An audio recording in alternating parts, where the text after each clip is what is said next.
again, it's not rocket science. And there's a lot of information out there. The blueprints for these firearms are readily available, not on the dark web, but on the open web. Welcome to Wiring the Domains, a podcast by the Digital Impact Research Team at the S. Rajaratnam School of International Studies at the Nanyang Technological University, Singapore. Join us as we sit down with leading experts and discuss the latest developments in the digital, cyber, information, and technology domains, and how they impact our society and our world. Hi, I'm Benjamin Ang, Head of the Centre of Excellence for National Security and Head of Digital Impact Research at RSIS, S. Rajaratnam School of International Studies, Nanyang Technological University in Singapore. And today I'm here with Rueben Dass, who is an Associate Research Fellow in the International Centre for Political, Violence and Terrorism Research, ICPVTR, at RSIS. And we're here to talk about his article, which has been published in the journal Studies in Conflict and Terrorism, called 3D Printed Firearms, Global Proliferation Trends and Analysis. So Rueben, I was really interested in this article because this is a technology that's really getting into the hands of everyday people, and yet there's a lot of danger that's potentially involved in this. Could you tell us what led you to write this article? First of all, thank you very much, Ben, for having me on this podcast. So I started this project about 3 years ago. So I was looking into emerging technologies and how they're being used and manipulated by malicious actors, including terrorist groups.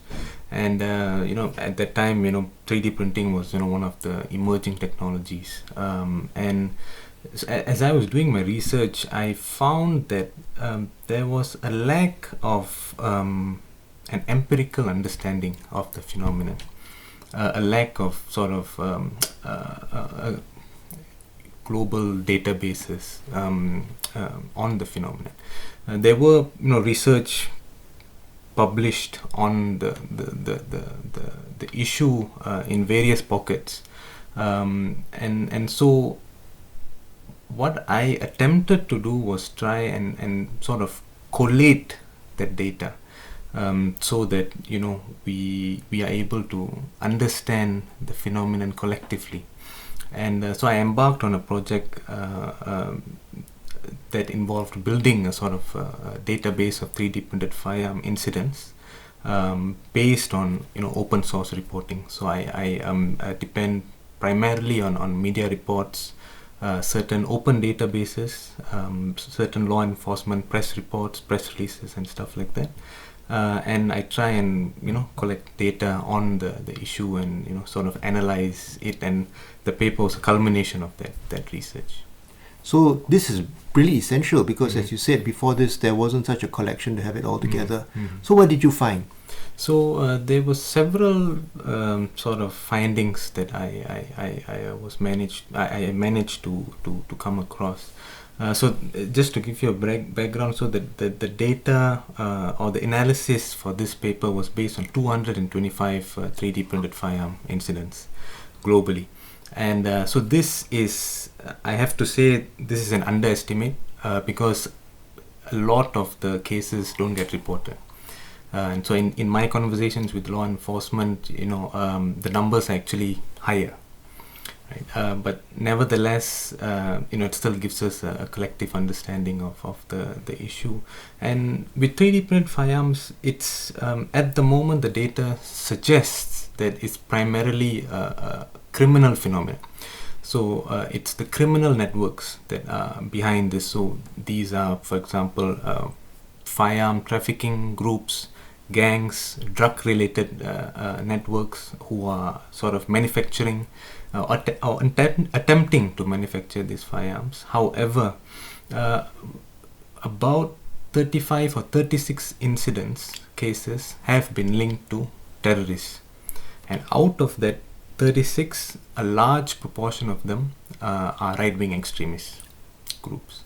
So this 3D printed firearms so far have been primarily linked to far-right or right-wing extremists. That's a lot of cases, right? So, how dangerous do you think the situation is?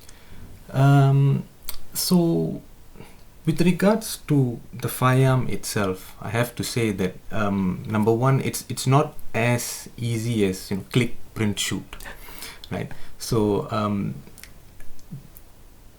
to manufacture these weapons, I mean, you still need to undertake a certain amount of experimentation. It still takes a certain amount of time, but again, it's not rocket science. And there is a lot of information out there. The blueprints for these firearms are, readily available, not on the dark web, but on the open web, right? And you can access, these blueprints relatively easily. And the designs for these firearms are becoming increasingly DIY or do it yourself. So the steps needed to build those firearms are decreasing, and the sort of the barrier to entry as well is decreasing.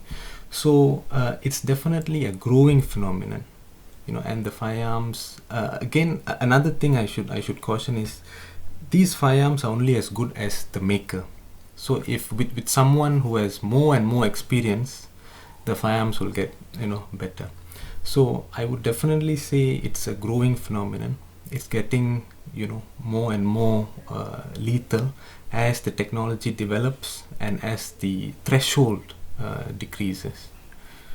Yeah. When you started, I thought it was good news that it's not so easy, but it sounds like it's going to get easier and more proliferating. Yes. It definitely is, and it's we're seeing the number of cases involving 3D print firearms grow from year to year.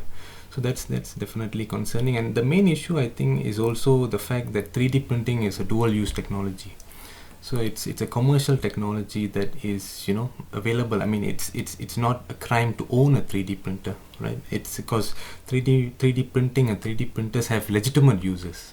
Yeah, we can even find them in our national library. Yes, exactly. In universities all over. So that's the issue. Yeah. Oh, definitely. Yeah.